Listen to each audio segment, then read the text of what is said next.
Isang mapagpalang araw po ng pananambahan sa ating lahat. Tayo nga po'y tumayot, basta makipagbasa po kayo sa akin.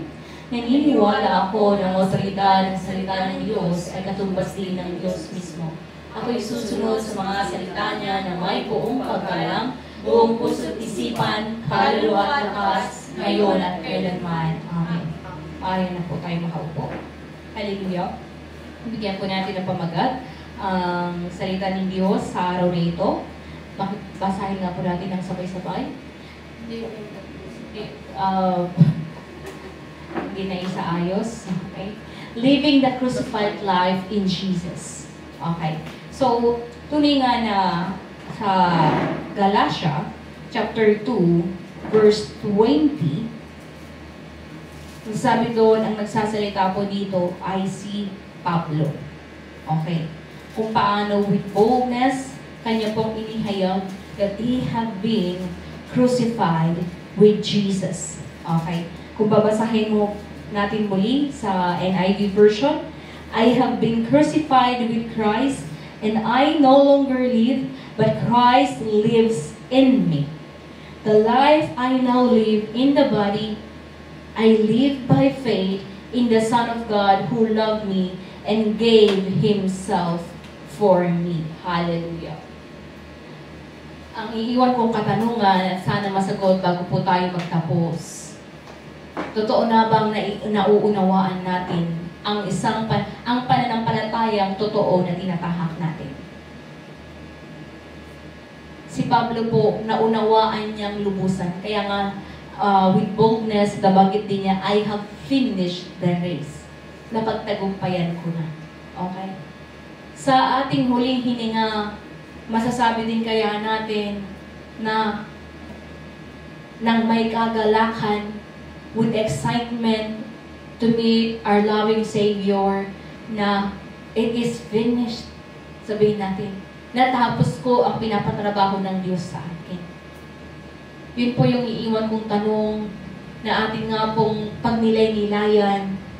Are we living a life crucified in Jesus? Ibig sabihin, totoo ba na ang tinatahak nating landas ay ang katulad po ng ating Panginoon Jesus? A life of sacrifice. A life of faith na may kaakibat po ng persecution. Hallelujah. Ang Diyos po natin ay banal. Our God is holy. The Father, the Son, the Holy Spirit, they are three in one. Okay? We believe in the triune God, ang Ama, ang Anak, at ang Banal na Espiritu.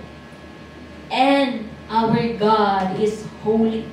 Hindi po sabihin natin, the Holy Spirit is holy, the Son is holier, the Father is holiest. Wala pong ganon. Okay? Hindi po ganon. Okay? Wala pong sinasabing ganon. Okay? Our God in three person are holy. Hallelujah. Ang anak ng Diyos, di ba nga, bagamat siya ay nagkatawang tao, okay, He took the form of a man in John 1:14. Siya po ang salita na nagkatawang tao, okay, siya ay nagmula sa Ama. Sa estado niya ng pagiging tao, He maintained being holy. Marami man ang gumagawa ng kwento sa Kanya, na ano pa yung mga kwento sa Kanya, katulad ng, ayun, bakit siya nakikisama sa mga makasalanan, okay? Makadaupang palad lang niya si Maria, o nakiki-adultery na agad kay Maria. Ang daming mga maduduming isip, okay, patungkol sa ating Panginoon Jesus. Pero alam natin na siya ay banal, bagkus what is our proof? He rose again. The Holy Spirit, okay, allowed Him to live again. Okay? Kaya nga, nung His last breath, ang declaration niya, into your hands, di ba? Ang Espiritu ko, pinagkatiwala na niya sa Ama, ang kanyang Espiritu. Okay? Kasi physically, mamamatay siya. Okay? Pero hindi po natin pwedeng sabihin na napatay ang kanyang Espiritu, ang kanyang pagka-Diyos. In the physical sense, kailangan niya pong he has to taste death. Okay. Kaya nga po, originally, the spirit that is from God is holy. Kaya ang espiritong ipinagkaloob po kay Adan in Genesis chapter 2 verse 7 ay banal. At sa pagkakataon pong ibinigyan si Adan ng espiritu, okay, ng hininga ng Diyos, the spirit from God, he became a holy, living being. Ang isang tao na may relasyon sa Diyos, ibig sabihin banal. Kasi nga, we can never have a relationship with God without holiness. Kaya nga, kailan po naputol ang relasyon ng tao sa Diyos? Kailan po naputol ang relasyon ni Adan sa Diyos? Di ba nga, nung siya ay nagkasala? Sa Roma, chapter 5, verse 12, dahil sa kasalanan ng isang tao po, ang lahat na po ay nagkasala. Dahil sa kasalanan ni Adan, lahat na po tayo na kanyang mga offspring ay naging makasalanan. Romans 5 verse 12, therefore, pakilagay nga po please. Therefore, just as sin entered the world through one man, and then through sin, and in this way death came to all people because all sin. Okay. Ang lahat po ay nagkasala. Sa Tagalog, at siya'y 5 verse 12.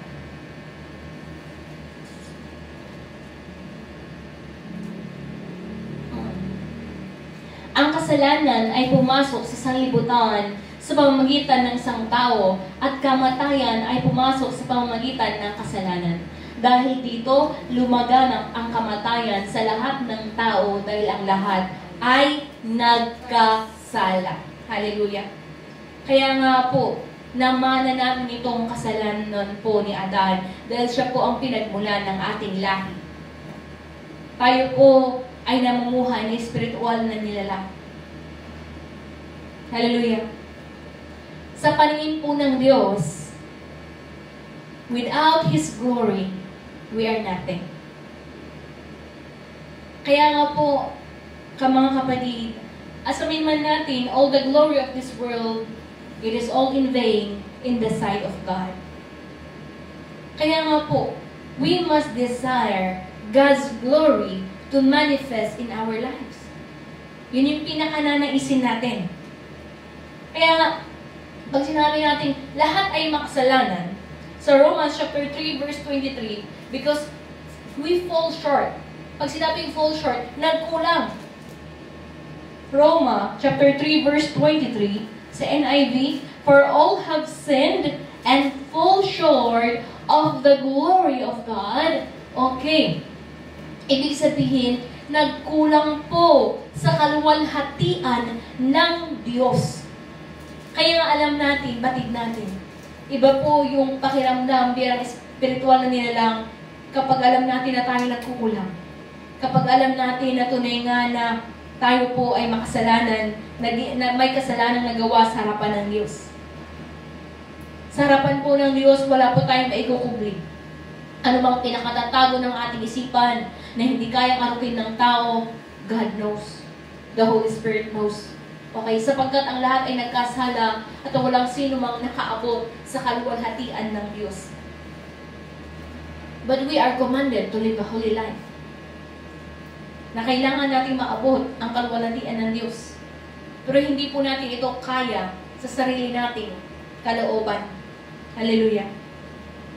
Ngayon, katulad po ng anghel na siya po, ang anghel po sa langit, isang archangel, isang arkanghel sa musika, si Angel Luciel, nagnais po siya ng higit na kaluwalhatian bukod pa sa kaluwalhatian ibinigay sa kanya ng Diyos. Pinagkaloob na ng Diyos sa kanya. Bilang isang nilikhang spiritual na nilalang bilang anghel, nagkaroon po siya ng puso to go against the authority of God. Not literally against God, but against the authority set in heaven. Pagkat at that time, hindi pa po doon naghahari ang anak ng Diyos, ang ipinagkatiwalaan po that time ay ang anghel ng Diyos, the angel of the Lord. Hallelujah. Kaya nga po, paano po siya bumagsak? Paano po siya itinapon? He was hurled down to earth. In Revelation 12 verse 9, talagang, and his angels, together with his angels, they are hurled down to earth. We are in the earth, mga kapatid. Okay. Kaya nga po, isa po sa turo namin mo sa Taytay, ang hawak ko po noon is 4 to 6. Yung isang 4 years old na tinuturuan ko, of course, kapag bata po ang tuturuan mo, talagang may animation ka, basically. Saan itinapon ng diablo? Nandito! Ganon talaga. Pag uwi sa bahay, ganon din ang gagawin. Gaya-gaya nga sa teacher eh. Okay. Tapos magte-testify ang magulang. Sinesera muna na ako ng aking anak. And I miss it so much. I really love teaching kids. Okay. Kaya nga po, ang mga bata, puro po kasi sila. Ano ang tinuro, tatanggapin. Kaya nga po, ano naman kumpara sa matatanda? Maaring haharap, uupo. Oo, pastor.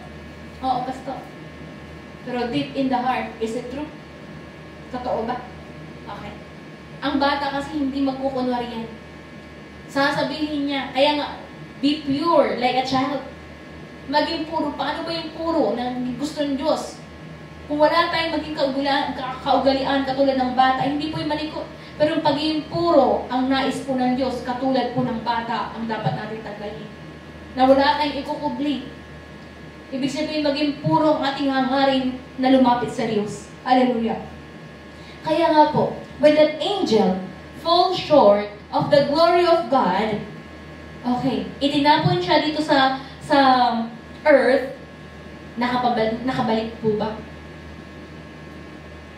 Alam niyo po ba, our ticket to heaven is God's glory.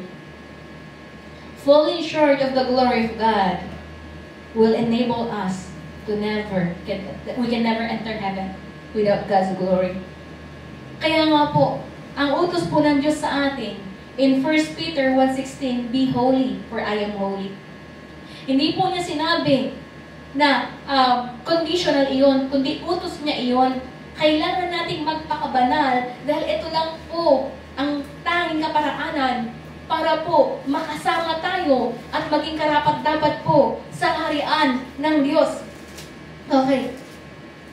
Sa aspeto po ng kabanalan, hindi po tayo maaaring magbanal-banalan. Okay? Na, okay, mabait ako, banal ako. Hindi po, ang kabaitan is equal to kabanalan. Okay? How we became holy, yun ang pinakatanong na dapat natin lubos na unawaan only by the blood of Jesus. Ibig sabihin, ang requirement ng Diyos, dapat tayo ay magpakabanal. Pero ang Diyos din po ang nagbigay sa atin ng kaparaanan upang tayo po ay mapaging banal. Sa lumang tipan, tinuruan ng mga Israelita ang mga tao sa lumang tipan kung paano magpakabanal. There is what we call consecration. Kaya nga, kung babasahin niyo po ang Leviticus, marami pong bawal. Papasok, that's a parable na hindi madali na makapasok sa tabernakulo.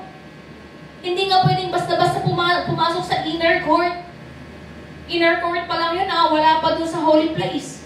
Okay, tanging ang mga paring na nakakapasok lang doon. Ang makapasok nga lang sa inner court, okay, napakapalad mo na. Outside, sino ang mga nasa labas? Mga leprous, mga may sakit. Kung ikaw ay nagdurugo, ikaw ay may menstruation na babae, hindi ka pwedeng pumunta. Considered madumi. Ganun talaga. Okay. Bagong panganak, madumi. Maraming madumi. Okay. Kaya napaka-stricto po nila. Ang capital punishment po sa mga Hudyo is stoning to death. Crucifixion is from the Romans. Okay. Anyone who challenge the Roman authority is equal to be crucified. Yun po yung hinanapan nila ng butas, Kaya na-crucify si Jesus. Kaya nga ang nag-declare noon, si Pontius Pilate. Okay? Ngayon, ang Diyos po, ibinigay niya sa atin the redemption through our Lord Jesus Christ. Paano? He took the form of a man. Okay. After that, nagturo siya. In John 12:49-50, inihayag niya ang mga salita ng Ama na kailangan natin. Kaya nga paulit-ulit, listen to my son. Ang utos po ng Ama, listen to my son. Pagkat kung pinakinggan natin po ang tinig ng anak, pinapakinggan na po natin ang Diyos. Sa pagkakataong ito, sa aklat po ng Revelation chapter 2 and 3, paulit-ulit po for the 7 churches of Asia. We are in Asia. Hear what the Spirit says to the churches. Hindi na po ang Panginoon Jesus ang nagsasalita ngayon. Ang ginagamit niya ay ang kanyang mga lingkod. Kaya nga sa bawat isang nag-aasam na makapaghayag ng salita ng Diyos, kailangan po taglayin ang kapuspusan ng banal na Espiritu. Bakit po? The requirement para makapaghayag tayo ng totoo na salita ng Diyos, we must be filled by the Holy Spirit. Ibig sabihin tayo po ay pinapangunahan ng banal na Espiritu, hindi ng sarili nating sitwasyon, sarili nating emosyon. Hallelujah. Ngayon, in Acts 4 verse 12, saan po ba matatagpuan ang kaligtasan? Salvation is found in no one else. Kanino po? Sino nagsasalita dito? Only in Jesus. Gawin mo man ng lahat, kapatid, sa tingin mong kaparaanan na ikaw ay maliligtas. But if you exclude Jesus in your life, never na matatanggap natin ang kaligtasan. Ibig sabihin, kapatid, we should make Jesus our number 1 priority. Hallelujah. Kaya nga po, ang kaligtasan po, pag pinag-usapan natin ang salvation, it is by grace. Ephesians chapter 2, 8-9, makipagbukas po kayo sa akin. Pag sinabi nga natin salvation is by grace, ayon sa kagandahan loob ng Diyos, ibig sabihin, it is not by our own effort, kaya tayo maliligtas, kapatid. Number 1, paano po ba natin natanggap ang kaligtasan? Nagbayad po ba isa? Magkano binayad niyo? Okay. Para sa kaligtasan. Kung maaari lang sana ano. Okay, in Efeso chapter 2, verse 8-9. Okay, basahin ko sa NIV, sabi dito. Ephesians chapter 2, 8-9. For it is by grace you have been saved through faith. And this is not from yourselves, it is the gift of God. Okay, sapagkat dahil sa kagandahang loob ng Diyos, kayo ay naligtas sa pamamagitan ng pananampalataya. At ang kaligtasang ito ay kaloob ng Diyos at hindi sa pamamagitan ng inyong sarili. And in verse 9, not by works so that no one can boast. Okay. Hindi dahil sa inyong, okay, sa verse 9, Tagalog, hindi ito bunga ng inyong gawa, kaya't walang dapat ipagmalaki ninuman. Okay. Kaya nga hindi po niloloob ng Diyos na magmalaki tayo sa harapan niya. Aba, Jesus!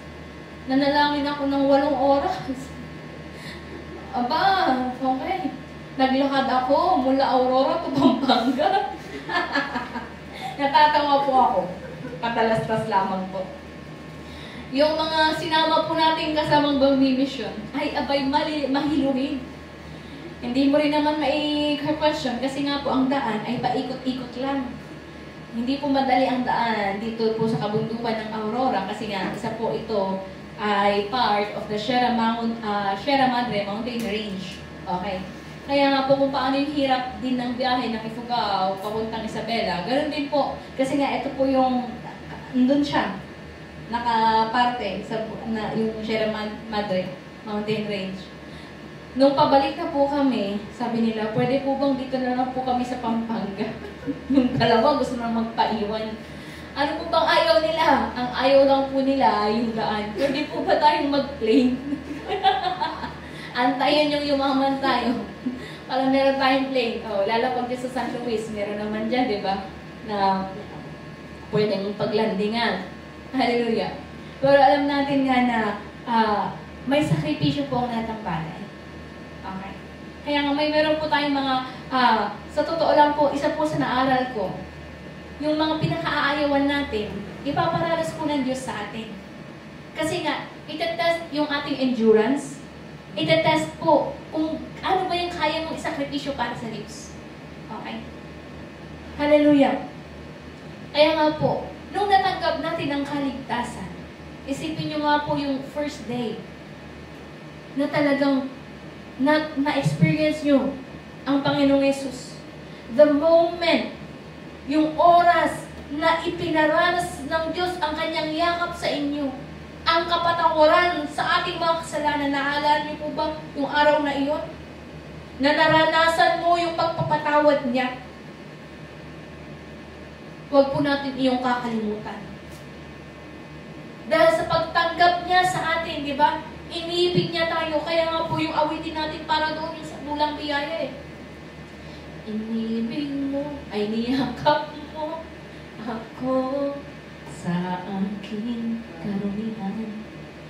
Hindi po tayo inibig ng Diyos na malinis na. Kaya nga po yung mga ini-invite natin sa church, expect po na marami po silang kamalian. Anyone na gusto po natin i-invite sa church, katulad din po natin, nung tayo po ay nag-uumpisa, na makasalanan din talaga at hindi pa naunawaan ang katuwiran ng Diyos. Kaya nga po, wala pong magmamalaki. Meron po ba magsasabi sa atin, ay, pumasok ako sa church na yan na okay naman ako . Kasi magiging personal na yabang na po natin yun. Kaya nga po, hindi po niloloob ng Diyos that we should boast anything by work na pwedeng maaari natin nagawa. Kundi, yung work na gagawin natin in the church is how we can show our gratefulness. Yung pakikipagparte natin, pakikipagtrabaho natin, ay bunga lamang dahil tayo po ay may kagalakan at tunay nga na ito po ay bunga ng pasasalamat natin para sa Diyos. Dahil hindi po natin mahihigitan ang ibinigay na po ng Diyos sa atin. Isipin nyo ang kaligtasan natin at the expense of the suffering of our Lord Jesus Christ. Sino dito ang kayang gawin ang kanyang nagawa? Ilang beses po siya na napalo-palo, karapat-dapat po ba siya? Nayurak-yurakan, tinuya-tuya, pinalo sa ulo, binuraan, okay? Piniringan, tapos talagang pagtatawanan pa. Okay. Alam ko may humihigop naman mga suka dito. Ano? Pero ang Panginoong Yesus, nung siya, ito nandun siya nakapakot, tapos paiinumin mo ng suka, na uhaw siya. Tanghalin tapat, na binubuhat niya yung krus. Okay? Gaano kabigat? Hindi nga natin yung naputol po ng malunggay dyan. Nung subukan namin ni tatay na itaas, ay hindi kaya. Ay kung gano'n, teka lang po, baka lumagatok ang mga buto-buto. Okay, so ibig sabihin, inisip ko nga nung igaganong ko yung puno, ganyan lang naman, mabigat. Hindi kaya. Okay, paano pa kaya yung puno? So, nabuhat-buhat niya paakyat. Okay, and the Mount Calvary. Okay. Buhat lang yun. Nung ipinangako, bakit capital punishment sa Romans? Grabe yung suffering. Alam mo yung utay-utay na pagkamatay ang mangyayari sa iyo. Yung blood loss, unti-unti yun. Okay. Hihinga ka, di ba? Andun, natusok ang mga nerves mo, tapos nakaganon ka. Isipin mo yun, tapos uulit-ulitin lang ng mga tao na parang tinutuya ang nagawa ng ating Panginoon Jesus muli. sabihin, pinapakita nila na kulang pa ata ang nagawa ng Panginoon Jesus, kaya ulitin ko pa. Kaya nga po, ang declaration po ng ating Panginoon Jesus, it is finished. Ibig sabihin, tapos na po, natapos na po. Ang sakripisyong iyon ay hindi nararapat na ulitin ni numan. Pagkat ang Diyos lamang, ang Panginoon Jesus lamang ang nag-iisang karapat-dapat, a lamb without blemish. Siya lamang po ang kordero ng Diyos na walang mulit, walang kahit ni katiting na karumihan.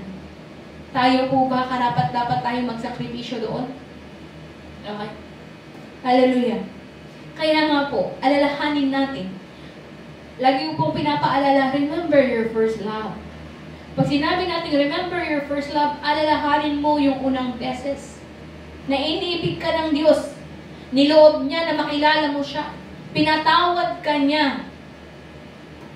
Sino ba tayo para papatawarin ng Diyos sana? Manampalataya tayo o hindi, maging kawalan po ba sa Diyos iyon? Kaya nga po, hindi tayo magmamalaki ngayon sa harapan ng Diyos. Parang kulang yung tissue ko sa harap. Wala na. Sa salita po ng Diyos, kailangan po nating magpabasa. Sa Jeremiah 23 verse 29, ang salita po ng Diyos is like a hammer. Ano po ba ang hammer? Martilyo. Mag-isip ka na kung gaano kalaking martilyong iyon. Okay? Jeremiah 23 verse 29. Sabi po dito, "It is not my word like fire, declares the Lord, and like a hammer that breaks rocks in pieces." Bakit kasi kailangang maging ganun katulad ang salita ng Diyos? Kailangang may mabasa. Ang hammer po, okay, ay ginagamit pamukpok sa mga matitigas na bagay. Katulad ng mga, ano bang minamartilyo natin? Mga pako. Diba? Okay, may mga binabasag ka, gano'n. Kailangan mo ng, halimbawa, pag ito, naalala ko doon sa Taytay, nung nag-expansion kami, talaga yung wall, binasag. Okay. Diba? Bakit kaya kailangan maging ganun katindi ang salita ng Diyos? Dahil nga, may mga pagkakataon na nagmamatigas masyadong ating mga puso. Kaya nga po sa oras na ito, paano po lalambot ang ating puso? Ipinapaalala po ng Diyos sa atin, remember, alalahanin nga po natin yung una nating estado, na tayo ay karapat-dapat na maitapon sa dagat-dagatang apoy. Ngunit dahil sa kagandahang loob ng Diyos, ikaw ngayon, we are given the privilege, pribileyo po talaga, to take part in the glory of God. Kaya ang tanong, yes, salvation is by grace. It is not by our own works. Pero ang tanong, how can we maintain the salvation given to us? Once saved is always saved is a big lie. Marami po kasi na mga nagsasabing mananampalataya, mga pastor, ay talagang ilalaban ang grace gospel. Na kapag tinanggap mo ang Panginoon Jesus, ligtas ka na, wala nang mga kaburanon. Kasi nga, pinangahawakan nila na kapag tinanggap mo ang Panginoon Jesus, ikaw na ay ligtas. Ang tanong ko naman, mga kapatid, sa mga mananampalataya noon pa man hanggang ngayon, wala po bang tumalikod sa pananampalataya? Worst, even pastors, lingkod ng Diyos, even here in Aurora, nagpakamatay. Hindi lang yung isa yan na nangyari. Meron pang ibang kwento nun. Ibig sabihin, kapatid, sa tingin nyo, ang nagpakamatay ay ligtas. Ang isang tumalikod sa pananampalataya ay maliligtas. Sa company nga po, Once you resign, are you still a part of the company? Sa isang estudyante, kapag nag-drop out, taga-Wesleyan pa rin. Di ba, hindi na? Naintindihan niyo po ba ako? Once we resign in this faith, in this true faith, kaya pa rin pa ba natin ipagmayabang that we are part of the kingdom of God? Kaya nga, after we receive the appointment, bilang pinapaging anak ng Diyos ngayon, ay wag na wag po nating susubukang magpasa ng resignation. Sabihin natin, ay ang hirap naman palang maging Kristiyanong totoo.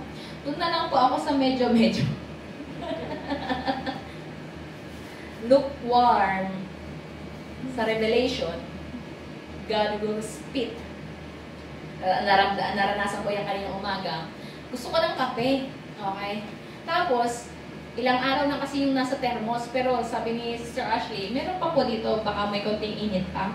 Hindi, sinubukan kong timplahan. Nung pagkahigap ko, ando sa gitna, lukewarm. Kaangit na lasa talaga. Idudura mo talaga eh. Ay, ito pala yung nasa Revelation. I will spit you out pag ikaw ay lukewarm. Hallelujah. Okay. Kaya nga po, paano natin i-maintain the glory of God in us? Paano ba natin i-maintain the glory of God? Yun yung pinakamahalaga ngayon sa ating pagtaha. Kung ikaw, kapatid, ay first time mo palang makarinig neto na salita, then the encouragement for you is tanggapin ang salita ng Diyos. Tanggapin ang Panginoon Yesus.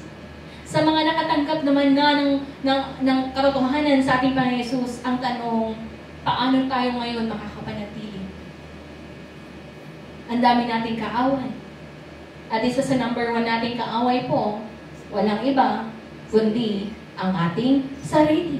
Okay. Naramdaman niyo na po ba yun? Kalaban mo ang sarili mo? Lagi naglalaban, dalawang choice. Ito ba'y gagawin ko? Or ito na lang? Okay. Hallelujah. Kaya nga po, being watchful, keeping the light. Ilang linggo na puro light ang preaching. Tignan mo naman kung ang ilaw na nasa iyo ay ilaw talaga. Baka naman kadiliman na palang ini-spread mo. Hindi ilaw. Kaya nga po, okay. To have that extra oil din. Di ba meron tayong lampara? We should keep burning. Ibig sabihin, we should keep doing the Word of God. Okay. Ang anghel na si Luciel, babalik tayo sa kanya. Spiritual siyang nilalang na nagkasala. Bilang spiritual na nilalang na nakakaunawa sa pamantayan ng Diyos, wala nang chance sa kanya ng kapatawaran. Hindi na po siya nakapanumbalik sa Diyos. What is the warning to us now, mga kapatid? Sa Hebreo, chapter 6, verse 4 to 6, dito sinasabi, it is impossible for those who have been enlightened. If they turn back, okay. Dahil na kayo.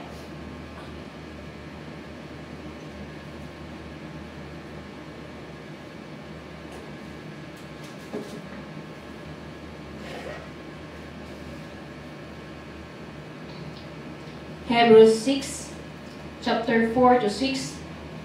Basahin ko sa English, NIV version. It is impossible for those who have once been enlightened, who have tasted the heavenly gift, who have shared in the Holy Spirit. In verse 5, who have tasted the goodness of the Word of God and the powers of the coming age, and who have fallen away to be brought back to repentance. To their loss, they are crucifying the Son of God all over again and subjecting them to public disgrace. Basahin po natin sa Tagalog 4 nga po. Sapagkat paano pang magsisisi at manunumbalik ang mga tumalikod na sa kanilang pananampalataya. Dating naliwanagan na sila, nakalasap ng makalangit na kaloob at naging kabilang sa mga tumanggap ng Espiritu Santo. Hallelujah. In verse 5, nakalasap na rin sila ng kabutihan ng salita ng Diyos at nakadama ng kapangyarihan ng Diyos na lubusang mahahayag sa panahong darating. In verse 6, kapag sila'y tumalikod pagkatapos malapsap ang lahat, hindi na sila maaari pang maakay sa pagsisisi at mapanumbalik sapagkat muli nilang ipinapako sa krus at inilalantad sa kahihiyan ang anak ng Diyos. Hallelujah. And this verse is for us, mga kapatid. Hindi po natin pwedeng ituro na ang iba. Warning for us. Habang tayo po ngayon ay nakakapanatili pa, tandaan natin. Naranasan po natin. Patuloy pong ipinaparanas ng Diyos. Ang kanyang salita ay totoo. Ang pangako ng Diyos, in me there is healing. Hindi pa rin po ba natin naranasan na mapagaling sa kapangyarihan ng Diyos? Taglay ang kapayapaan ang pananampalataya sa salita niya. Hindi pa rin po ba natin naranasan ang kapangyarihan ng banal na spirito na talagang nag-convict sa ating puso na humingi ng tawad? The work of the Holy Spirit is to convict us to repentance. Talagang panumbalikin tayo, ipinapaalala ang salita ng Diyos. At ngayon pa lang kapatid, habang tumitimo ang salita ng Diyos, God is working, the Word of God is working, the Holy Spirit is working now. Ngayon ang tanong, kaya nga sabi, paano pa makapanumbalik ang mga taong tumalikod pagkatapos malasap ang kagandahang loob ng Diyos? Kaya nga sa atin ang prinsipyo po natin, to never resign in this kind of faith. May susurrender na ba? Nahirapan po ba? Mahirap po ba? Alam natin na sa even in a company, ang mga mahihirap na trabaho, may kaakibat po na promotion. Okay. Depende na lang kung ikaw talagang tagapagmana. Eh talagang mamanahin mo. Okay. Pero tayo po, isipin mo ang langit, hindi talaga sa atin. Okay. Sa pagtanggap natin sa Panginoon Yesus, doon po tayo nagkaroon ng status bilang anak ng Diyos. At bilang anak ng Diyos, naging kapwa tagapagmana tayo ng langit. Okay. Nagkaroon na po tayo ng parte. Huwag kayong mag-alala. Yung mga walang lupa ngayon dito, isipin mo, ilang square meter kaya ang meron sa'yo sa langit. Okay. Pwede po bang bilhin iyon? Kung pwede lang diba? Di lamang na naman yung mayayaman. Pero hindi. Paano tayo magkakaroon? A place in heaven, faith is the currency. Okay? If you have faith, you can withdraw. Kaya nga, test your faith. Subukin mo ang iyong pananampalataya. Totoo ba iyan? Kasi kung walang nangyayari sa pananampalataya mo, tignan mo muna kapatid. What kind of faith do you have? Okay. Hallelujah. Lipat tayo. Hebrews pa rin tayo. Hebrews chapter 10. 38 to 39. God does not take pleasure on those who shrinks back. Hebrews chapter 10, verse 38 to 39. Maganda kasi yung version ng English, kaya basahin ko. But my righteous one will live by faith, and I take no pleasure in the one who shrinks back. Okay. Ang matuwid kong lingkod ay mabubuhay sa mamagitan ng pananampalataya. Ngunit kung siya'y tatalikod, hindi ko siya kalulugdan. Tatalikod ba? Tatalikod pa ba? Okay. In verse 39, okay. Ngunit hindi tayo kabilang sa mga tumatalikod at napapahamak, kundi sa mga sumasampalataya sa Diyos at maliligtas. Okay. Naliligtas. Iba yung maliligtas sa naliligtas. Okay. Ano tayo sa present tense? Okay. Hallelujah. Kapatid, sa mga verse na ito, inalaban pa rin ba natin ang once saved is always saved? Ang Diyos mismo ang nagsabi, I do not take no pleasure on those who shrinks back. Isa pa, Hebrews 11, verse 6, only by faith, nakalulugdan tayo ng Diyos. Tapos, ang nawala sa pananampalataya, kalulugdan pa rin ng Diyos. Aba, saan mo nakuha ang iyong katuruan, kapatid? Hindi tayo mananampalataya na isang verse lang ang pangkahawakan.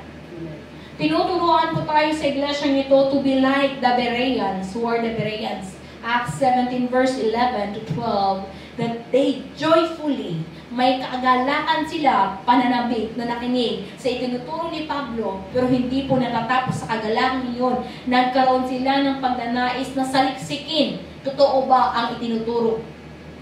Kaya nga po, ang hinuhubog po nating klase ng pananampalataya sa iglesia ito ay pananampalataya na may pananaliksik. Isang pananampalataya na hindi nakaasa na ano lang ituturo, yun na lang, wala ka ng ibang gagawin. Hindi ka susubo ng sarili mong pinggan. Kaya nga our Bible is our own pinggan. Kaya ine-encourage po natin ang bawat isa, you must have your own Bible. Itong Bible na ito, matagal na ito, regalo pa ito sa akin ni Pastor na. Okay? From Korea. Okay. Hindi ko kayang i-give up. Bakit? Nung nagseryoso kasi ako ng faith, ito yung Bible na ginamit ko. Ay alam mo yung hindi naman siya sentimental, pero pinggan muna kasi. Kahit nga ang bata, di ba? Ang bata, pag meron siyang pinggan, yun lang ang gagamitin niya. Pansin nyo? Okay. Kasi nga, napansin ko din, pag ibang Bible ang gagamitin mo, parang kahit parehong Bible, iba yung pangungusap sa iyo. Okay? Ibig sabihin, mahal mo na kasi iyan eh. Okay. Kasi nga, pinggan mo yan. Sarili mo yung pinggan. Hallelujah. Kaya nga, kung iniibig po natin ang salita ng Diyos, ang Diyos po, loloobin niya na maunawaan natin ang salita ng Diyos.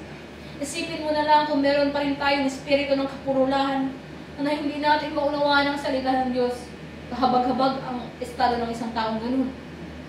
Kaya nga, lagi tayo nagde-declare. What is the declaration after casting out? Kasi ang ginagawa natin proseso sa pananalangin, di ba? Una, repentance. Mag-pray tayo ng mga personal prayer natin, ng mga kailangan natin pag-pray in the church. After that, di ba? Magka-cast out tayo, magpapalayas tayo ng mga demonyo. Okay, kahapon po, kausap ko po ang magulang ko kasi birthday po ni Pastor Arsenio. Dual citizenship na siya. Okay? Nag-senior citizen na pala siya kahapon. Okay? Tapos, sabi ko gano'n, ako, pinapanalangin ko talagang humaba pa ang buhay mo. Okay? Kasi nga, inaalala ko palagi the ministry in Ilangan.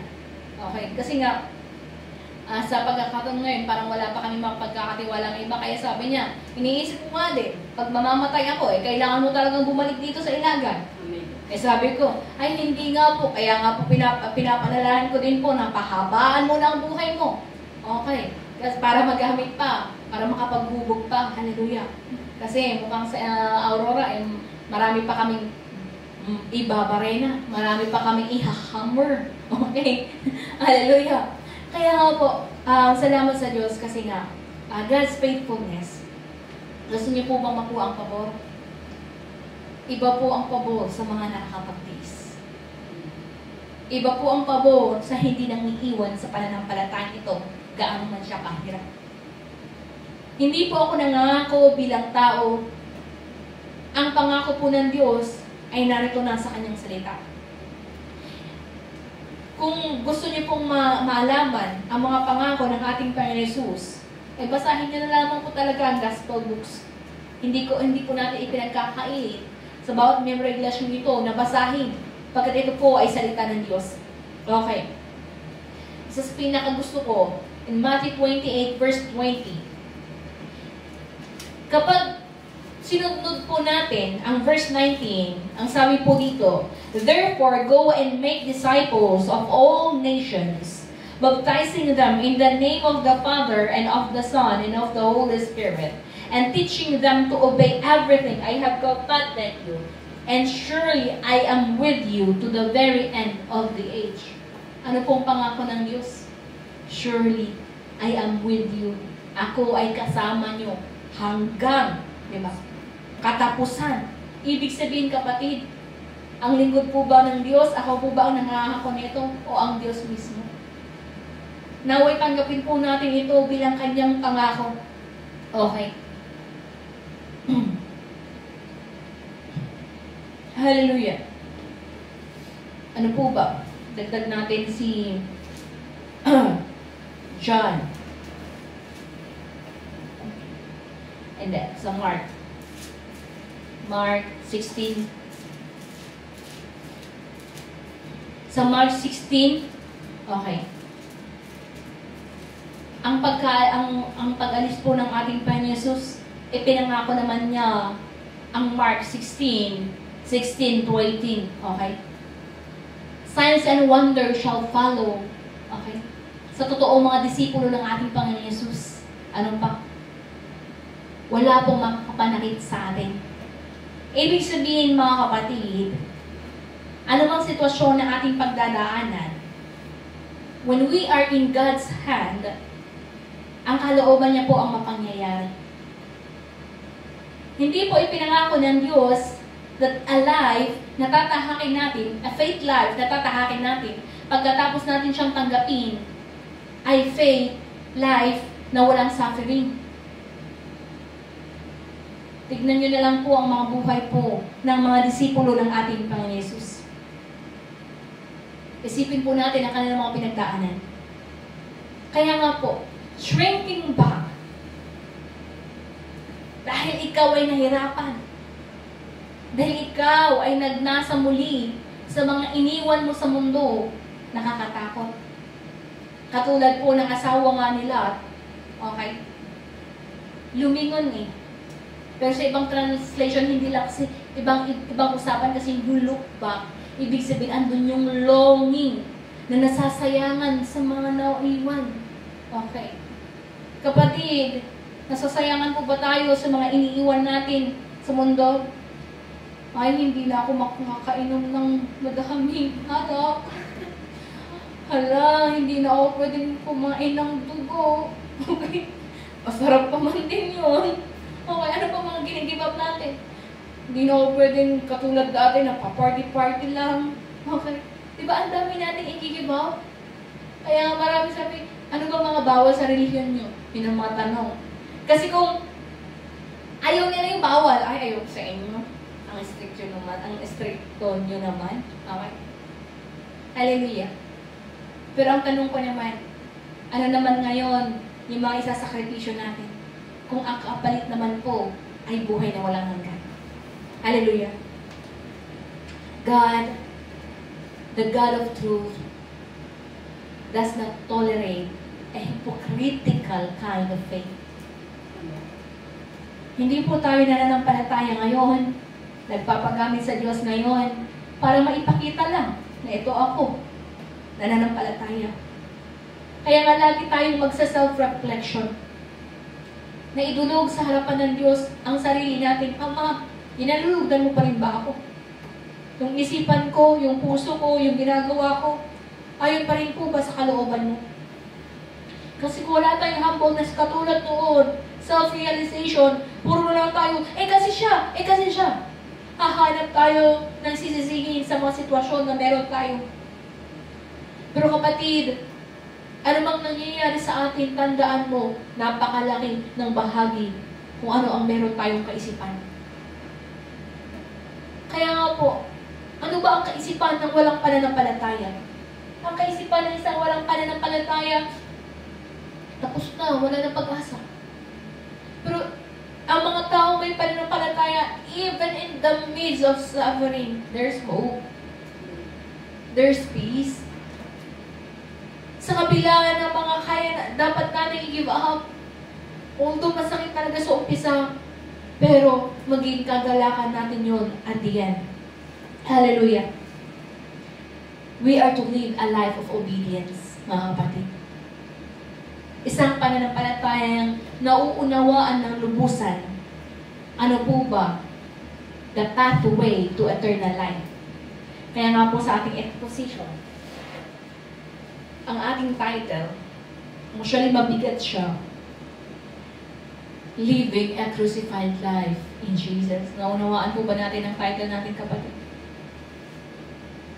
Kung iisipin natin ang Panginoon Jesus, the way to the cross, a crucified life of Jesus, naging madali po ba sa Kanya?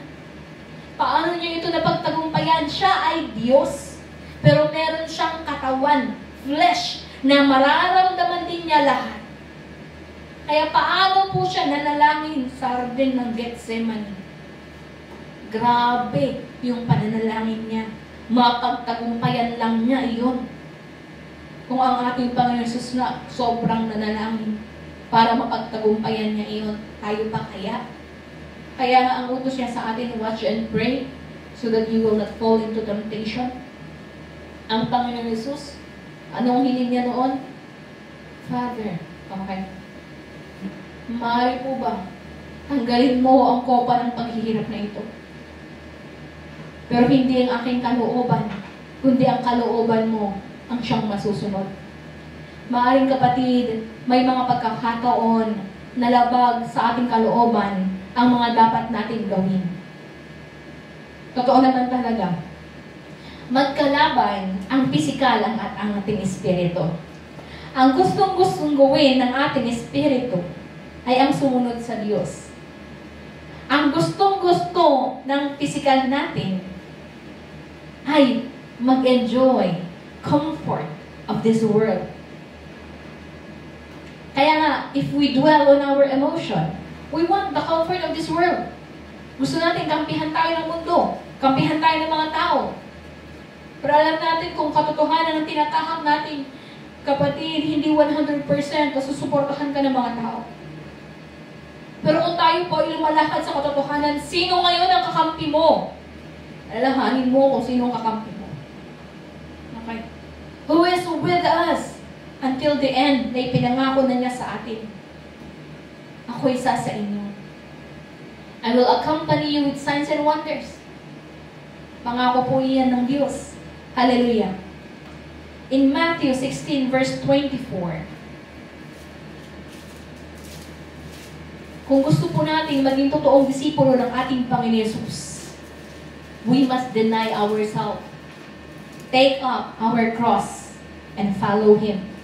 Matthew 16 verse 24, then Jesus said to His disciples, whoever wants to be my disciple must deny themselves and take up their cross and follow me.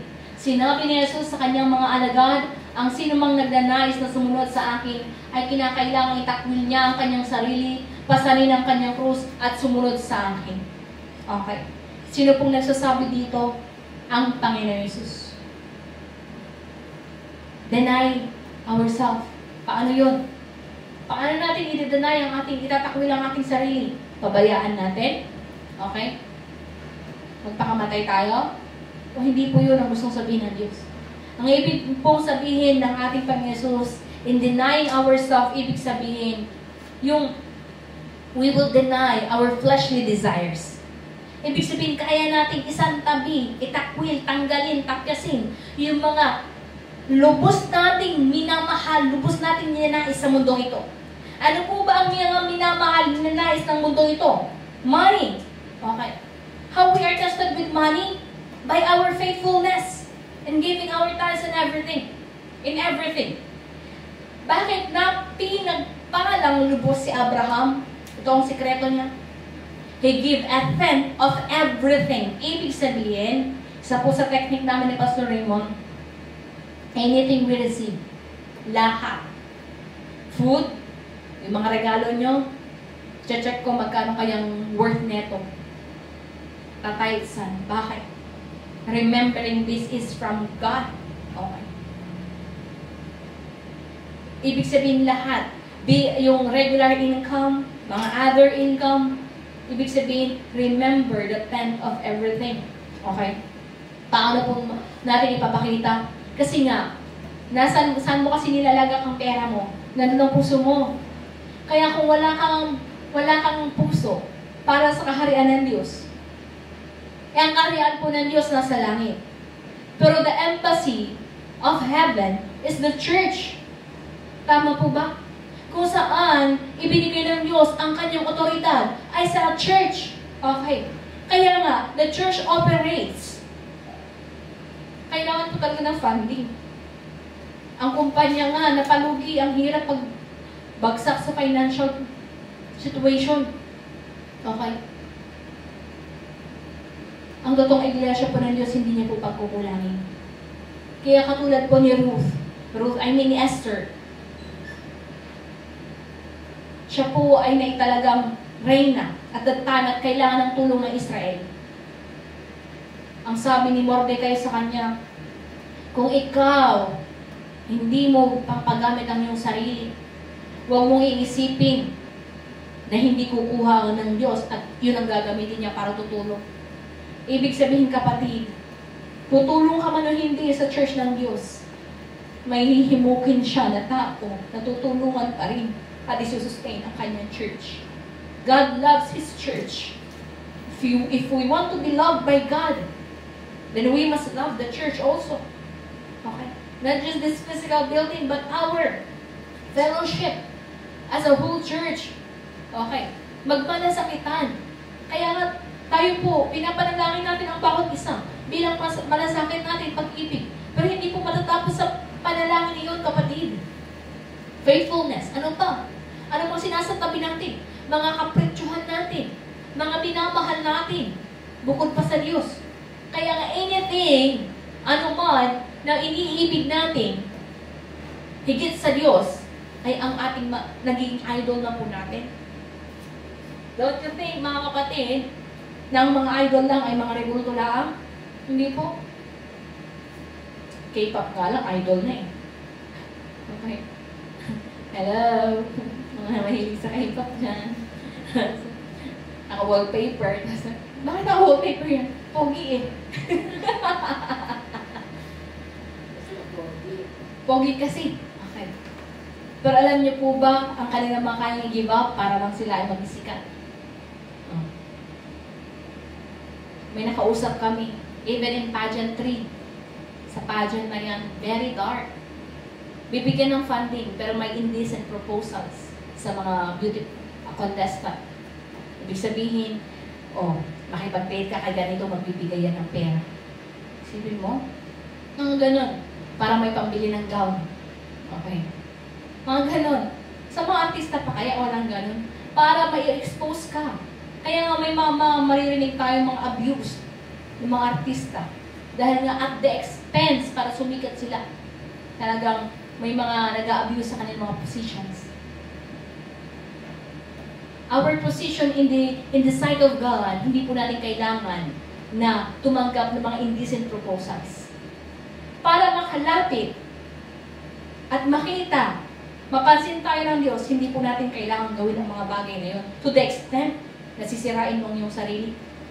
Ang kailangan lang po, kapatid, ay ang magpakumbaba at kilalanin na siya ang Diyos na pinagmulan ng lahat, maging ng sarili mong hininga sa oras na ito. Kaya nga po, ang Diyos po ay nalulugod sa may pananampalataya sa Kanya. Hebrew 11, the whole of faith. Gusto niyo po ma-inspire about faith? Basahin niyo po ang Hebrews chapter 11. Ang pananampalataya ni Abel, ang pananampalataya ni Abraham, ang pananampalataya ni Jacob. Okay. Ang pananampalataya ng mga nagtagumpay, nakalathala doon. Ang saya sana din, di ba? Kung dadagdagan ang sulat na yun sa Hebreo, mailalagay din ba yung pangalan natin? By faith, Sister Yo ay ganito. By faith, Sister Ashley ay ganito. Gusto niyo bang maidagdag doon? Kasi testimony ang Hebrew 11 ng pananampalataya. Hindi naman naisulat lahat. Hindi naisulat Jafte. Hindi. Yung paborito kasi ni Pastor Joy. Wait lang. Hebrews chapter 11. Siyempre, buksan natin. Okay. Sabi dito, okay. And what more shall I say? Jephthah. So, 32. I do not have time to tell about Gideon. 32 Barak, Samson. Hindi na naisulat yung buong nagawa sa kanila. Samson, kay Jephthah, kay David. Hindi na naisulat kay Samuel and the prophets who through faith conquered kingdoms, administered justice, and gained what was promised. Who shut the mouths of lions, quenched the fury of the flames, and escaped the edge of the sword, whose weakness was turned to strength, and who became powerful in battle and routed foreign enemies. Remember. Sabi dito, whose weakness was turned into strength. Kaya nga nasabi din ni Pablo, in my weakness, God's righteousness and glory ang siyang mailathala. Huwag po tayong magkunwari kapatid na wala tayong kahinaan. Kasi kaipokritahan iyon. Pero yung pagtanggap natin sa ating kahinaan at loloobin natin na ang Diyos ang siyang kikilos upang mapagtagumpayan natin, na magagamit pa rin sa kabutihan. Yung kahinaan na iyan, yun ang patuloy na magpapakumbaba sa atin na talagang kailangan natin ng Diyos. Mahirap din naman kung ang lingkod ng Diyos wala man ang kahinaan. Kasi ang iisipin na niya ay malakas ako, powerful ako, I can heal the sick. Okay. I can preach to thousands. Okay. I can minister. Kung puro ganun naging I, then you will become an idol of yourself. Bakit meron tayong kahinaan, kapatid? Each one of us, meron pong weakness. How do we deal with that? As a way of reminder, we need God in our weakness. Kailangan natin ang Diyos ang siyang kumilos para sa atin. Ang banal na Espiritu ang bumago sa atin upang mapagtagumpayan natin yung kahinaan natin ngayon. Kahinaan mo, mahihain ka, then when you speak, allow God, allow the Holy Spirit na gamitin ka powerfully. Na hindi yung kahinaan mo magsalita ang siyang makikita ng tao, but the power of the Holy Spirit ang siyang may lathala whenever we speak. Hallelujah. Kaya nga, God will turn our weakness, gagamitin ng Diyos ang ating mga kahinaan para po mailathala ang kanyang pangalan. Aba, nailathala ang kahinaan ni David. Siya ang namamatay tao. He commit adultery. But God is still pleased with him. Bakit? Nung may nag-rebuke sa kanya si Propeta Nathan, talagang sinabihan siya, ito ang kasalanan mo. Nagpakumbaba siya at humingi siya ng kapatawaran. Ngayon, kapatid, whenever we are rebuked, what is our response? Kapag tayo po ay pinabasag, talagang hinahammer ang ating mga puso, ano po ba ang ating response to the Word of God? Yun ang tanong po eh. Okay, deny ourselves. Take up our cross. Marami tayong bigatin. Marami pa sa ating mga iniibig ang hindi pa nakakatanggap ng Panginoon Jesus. Marami pa sa ating mga kilala, marami pa. Mga mag-anak na hindi pa nakakakilala sa Diyos. At alam natin ang katotohanan. Ang taong hindi tumatanggap sa Panginoon Jesus ay hindi maliligtas. John 16:8-9, ang sabi po doon, mali kayo sa kasalanan. Ano po ba ang kasalanan? Ang kasalanan ay dahil hindi kayo naniwala sa akin. Ang kasalanan pong matindi ay ang kasalanan na hindi paniniwala sa ating Panginoon Jesus. Kaya nga ano po ba yung trabaho natin? Ang ipakilala ang Panginoon Jesus na yung mismong buhay natin, pag tayo po ay nakikilala nila, they will meet God. Kaya nga po, bakit natin talagang pinapalayas yung mga pangit natin pag-uugali? Mga spiritong magagalitin na iyan. Mga spiritong mga mayayabang, mga spiritong ano pa? Mga kasungitan. Mga spiritong hindi approachable. Mga spiritong mahingan. Bakit natin pinapalayas? Para tayo po ay magamit. Para tayo po ay mailapit sa mga tao na puro pa ang pagnanais na mabago para sa katotohanan. Taking up our cross, isipin nyo, paano po binuhat ng Panginoon sa kanyang ang cross na yun. Tanghaling tapat, sige nga, lumabas ka. Ngayon, anong klaseng init ang iyong mararamdaman? Tapos wala ka pang kain, bubuhatin mo yung napakabigat. That is showing us to take up our cross. Ibig sabihin, we should know kung ano ang tinatahak natin ngayon. Okay? Marami tayong kabigatan, pero hindi ibig sabihin nun, give up tayo para doon. Hallelujah. And follow me. Pag sinabi natin follow Jesus, saan siya papunta? Sa krus. To be crucified. Christ Jesus suffered para ikaw at ako ay magtaglay ngayon ng pag-asa ng katotohanan ng buhay na walang hanggan. Ngayon, bakit tayo inutusan na sundin siya? Following Jesus, hindi po madali. Pero yung suffering na pinagkakalob sa atin, ang kaakibat po noon is we can also take part in the glory of God. Jesus endured pain, heat, mga pangalipusta. Ibig sabihin, kapatid, sa ating pagtahak sa pananampalatayang ito, expect nadadanas din po tayo same. Meron na po ba dito ang napapahiya dahil sa salita ng Diyos? Tinatawanan, inaalipusta dahil sa mga pinahawakan nating katotohanan. Maaaring sabihin nila, mga balik tayo. The worst, sinasabihin tayong kulto. Pero tignan natin, at the end of times, who is the truth? Kaya nga po, hindi tayo pwedeng makinig. Ano ang sinasabi ng tao? Ang pakinggan natin, kapatid, ano naman ang masasabi ng Diyos sa ginagawa mo? Our standard is the Word of God. Kaya, faith comes from hearing, and hearing the Word of God. Ibig sabihin, na itutuwid tayo, lumalalim tayo sa pananampalataya, sa patuloy po na pakikinig at pakikinig natin sa salita po ng Diyos. Okay. Romans chapter 8, 17 to 18. We want His glory. Kung gusto po natin ang kalwalhatian ng Diyos, then we must be ready to take part in His suffering. No condition at all. Romans chapter 8, 17. At yamang mga anak ng Diyos, tayo mga tagapagmana ng Diyos at kasamang tagapagmana ni Kristo.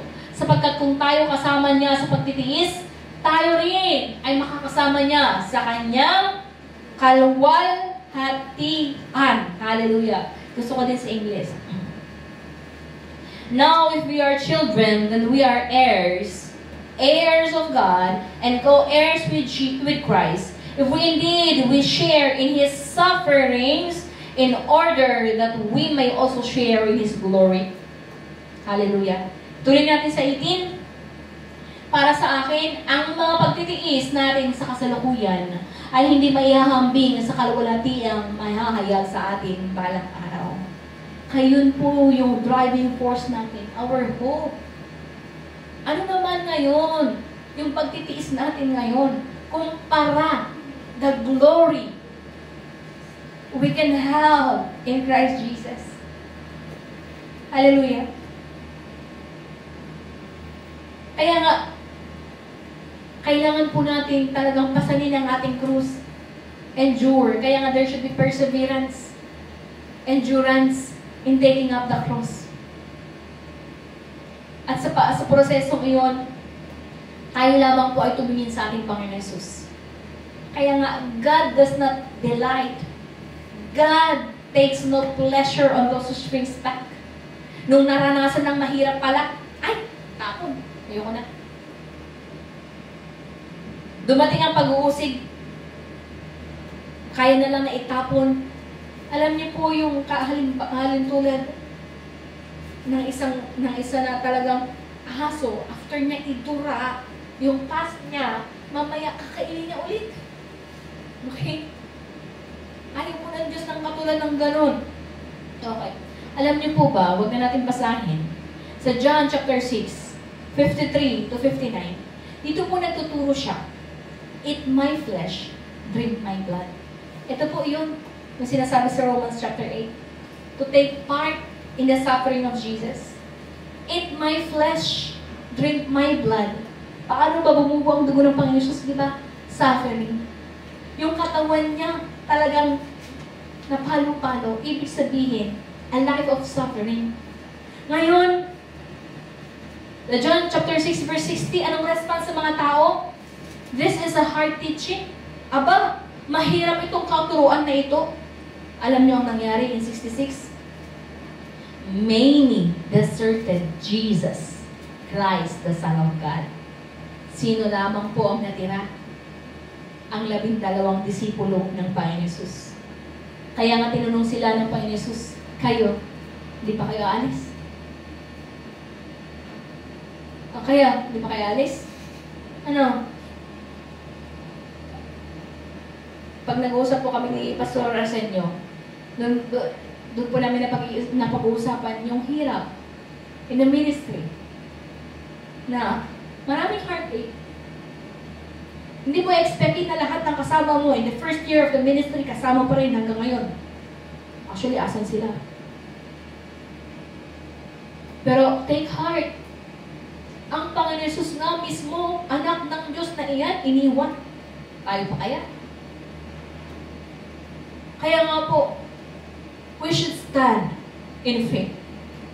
Alisan man tayo ng mga tao, kailangan natin manatili.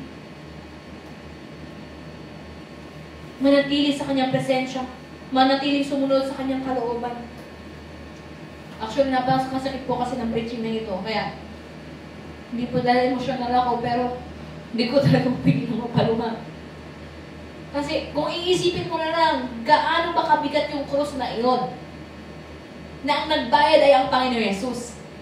Tapos basta-bastahin lang natin ang pananampalataya dito. Hindi tayo magmamalasakit sa gawain ng Diyos. After natin matanggap ang kaligtasan at ligtas na tayo, wala na tayong pakialam sa iba. Then we are becoming a hypocrite. Ang totoong umiibig sa Diyos, katulad na ng preaching kagabi, we should, if we love God, after we love God, love yourself like your neighbor. Kaya kung hindi mo minamahal ang iyong kapatid, who is your neighbor? Diba? Ang tanong sa Lucas 10, basahin na lang assignment ninyo. Okay. Lucas 10:25 to 37, the Good Samaritan, di ba? Nagtanong kasi ng isang Pariseo, sino naman, si Nicodemo actually, sino naman ang aking neighbor? Kasi, di ba, ang preaching kagabi, love your neighbor as yourself. Anong parabola doon? Oh, una, may pari. Ay, may papunta ng Jericho. Nabugbog siya. May dumaan na pari. Eh, dahil nga magmiministeryo, nakita, andun, malapit nang mamatay, dinaanan lang. Sumunod, isang Levita. Pagkakita, dinaanan lang din. Anong nire-represent ng Levita at pari na iyon? Sila na nakakaunawa ng katotohanan, hindi nagpakita ng malasakit sa tao na nangangailangan ng tulong. Pero anong ginawa ng Samaritano na itinuturing na kaaway ng mga Hudyo? Siya pa ang nagmalasakit. Kaya nga, kapatid, asaan ang totoong pag-ibig? Inibig tayo ng Diyos. Tayo ba hindi magbibigay din? Hindi magmamalasakit sa mga kaluluwa?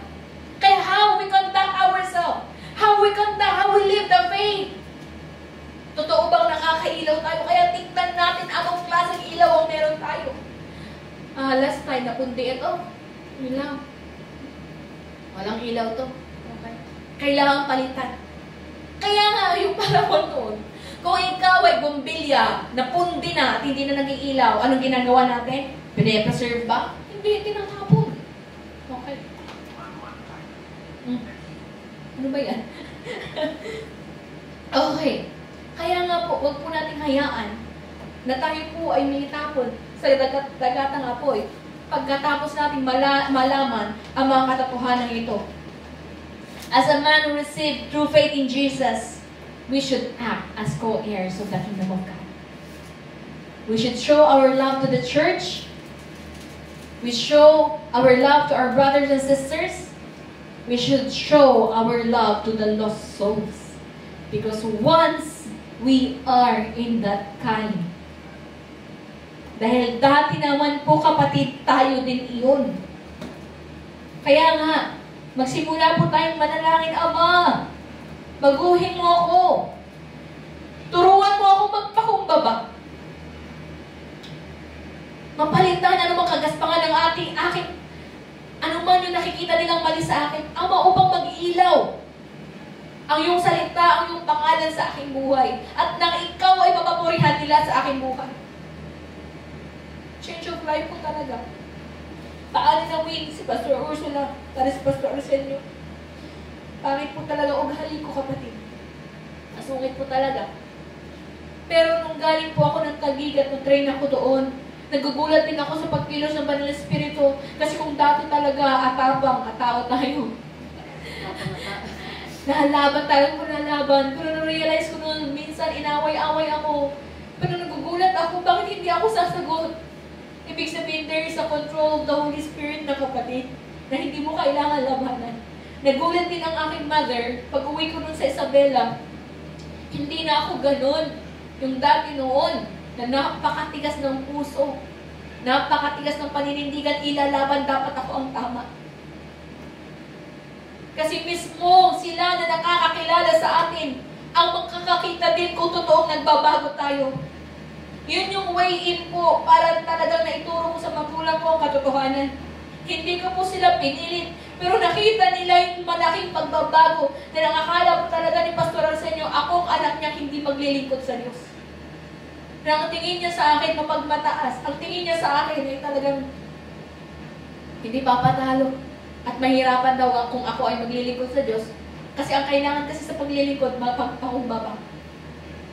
But in 1 Samuel, ang Diyos po, ang nakikita niya ay ang totoong puso natin. Alam niya yung desire ng bawat isa na maglilingkod. Kaya sa pagkakataon ito, mga kapatid, bilang paalala, isipin natin muli, are we living a life crucified in Jesus? Living the crucified life in Jesus, ibig sabihin, alam po ba natin at nauunawaan natin ng pananampalataya natin tinatahak is a life of suffering. Pero this is only momentarily. Natatapos po ang buhay na ito, ang physical na buhay na ito. Pero what is eternity? Sabi, ulitin ko, this life is temporary. Eternity is forever. Choose your hardship. Piliin mo saan ka magsasuffer. Magsasuffer in obedience to the cross, obedience to Jesus in this lifetime na matatapos, or forever suffering in the eternal lake of fire. Ano lang ba yung mga kailangan nating give up? Kailangan nating isakripisyo para sa kaharian ng Diyos. Yes, hindi natin mababayaran. Hindi po bayad yung tithes and offering natin sa langit, ha? Pero pagpapakita lang ng puso natin ay sa Diyos, wala sa pera. Na hindi nakalagak ang ating pananampalataya sa pera. Ano lang ba yung may sasakripisyo natin? Sa tingin nyo, forever na pagmamayari natin ang mga bagay sa mundong ito? We are just pilgrims. Magugunaw ang mundong ito. Kaya nga saan ka mag-iimpok, kapatid? Saan ang oras mo? Saan ang puso mo sa totoo lang? Totoo bang nasa Diyos? Totoo bang nandoon? May pagnanais talaga tayo maging parte. Ama! Andun po ba yung puso natin ngayon, mga kapatid, na nagnanais na magamit para sa Diyos? Isipin mo may nagamit din para ikaw ay maturuan. May ginamit ang Diyos para ikaw ay mailapit, maturuan ng katotohanan. Wala ka man lang bang puso din na magamit para ang iba din naman ay makatanggap ng katotohanan? Do you want reward? We should work for it. Salvation po, hindi natin ito pinagtrabahuan.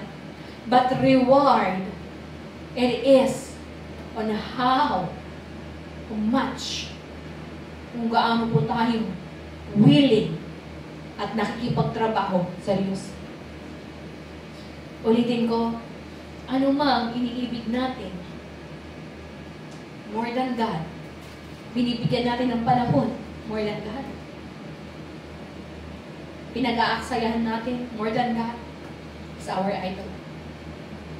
And let us always check our heart. What it means to be crucified, ibig sabihin, anumang pagsubok sa pananampalataya, kapatid, handa tayong magsakripisyo. Balikan mo na lang. Kung hindi kayo nagsakripisyo ng Panginoon Yesus, sa tingin nyo, may silbi pa itong pananampalataya natin. Hallelujah.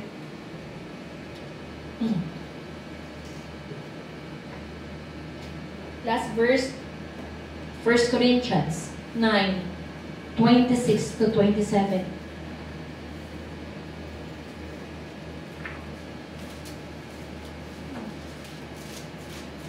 Last pala yung Galatians 2:20. Therefore, I do not run like someone running aimlessly.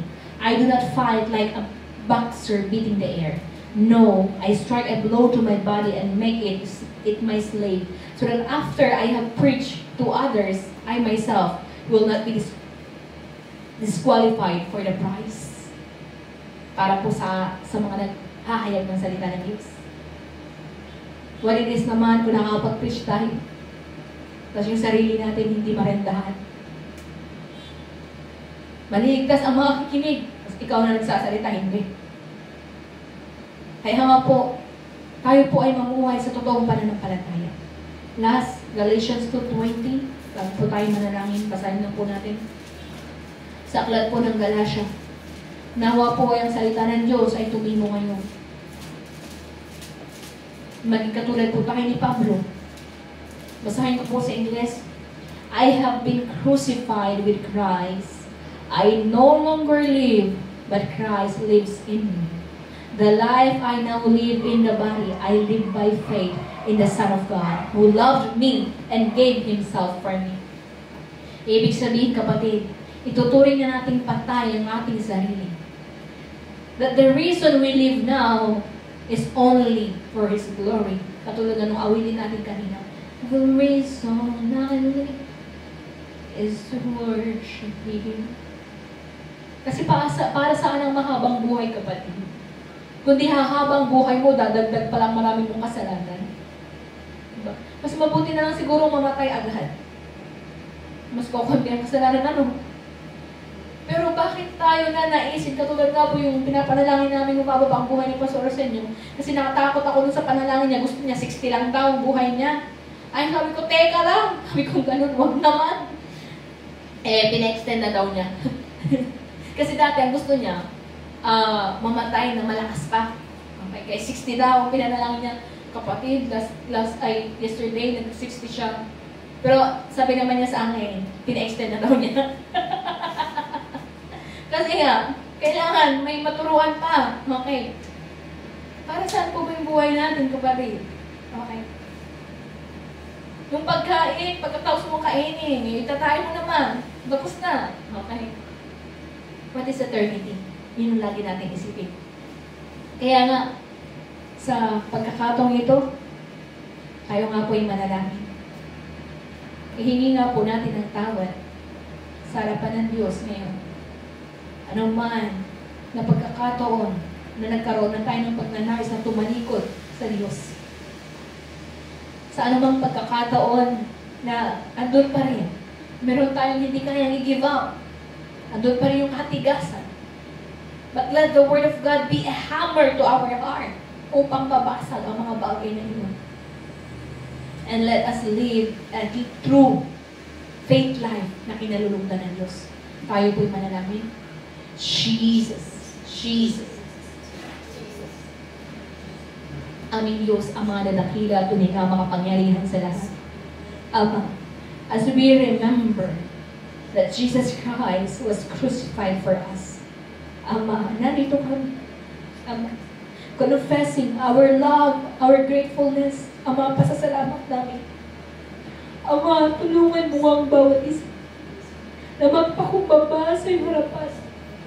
Ama, sa mga bagay po ulit, Ama, anumang pagmamatigas, anumang pagmamataas namin, anumang rin sa na hindi pa namin kayang ipakumbaba, Ama. Himukin mo ang bawat puso't isipan na tunay nga, O Diyos, Pariga. Ang maging sentro ng aming pananampalataya, Ikaw.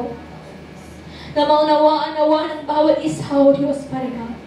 that if we suffer now with Christ, then we also have the chance and the privilege to take part in the glory. Ama, alalahanan mo ang salita. Ang bawat isa sa pamagitan ng iyong salita mo. Ama, salamat. Sa pagpapaalala mo, O Diyos, parigan at tunay na, O Diyos, ang nais mo ay aming makamtan ay buhay na walang hanggan. Buhay na kasiyasiya. Buhay na puno sa mga parigan ng reward. And I pray, Father God, Ama, humble us down, O Diyos, Ama. Magpakumbag mo ang bawat isa ng miyembro ng iglesia ito. Ama, magpatuloy nga na naglagi ng pananampalataya. That we should never shrink back. We should never go astray. Father, Ama, ituwid mo ang aming mga puso. Ituwid mo ang pananampalataya naming taglay na tunay nga sa mga ito ay maging kasiyasiya sa iyong harapan. Tulungan mo kami, Ama, na magkaroon ng totoong malasakit sa iglesia nito. Totoong malasakit para sa mga kaluluwa.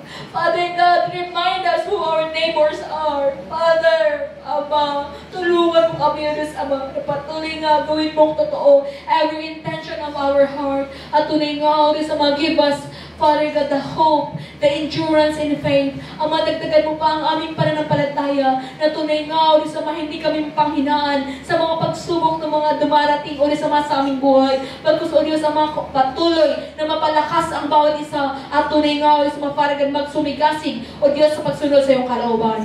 Ama, maraming salamat, Diyos, Father God, sa salita mong nihayag. Maraming salamat, Ama, sa mga anak mo na may puso, sa mga handang makinig sa iyong salita. Ama, pagpalain mo ang bawat isa sa kapangyarihan ng iyong salita. Thank you, Father God. Ama, ito ang aming dalangin, dumedepende lamang sa pinakamakapangyarihang pangalan, ang pangalang Jesus. Amen. Binabalik ko po kay Pastor Ray.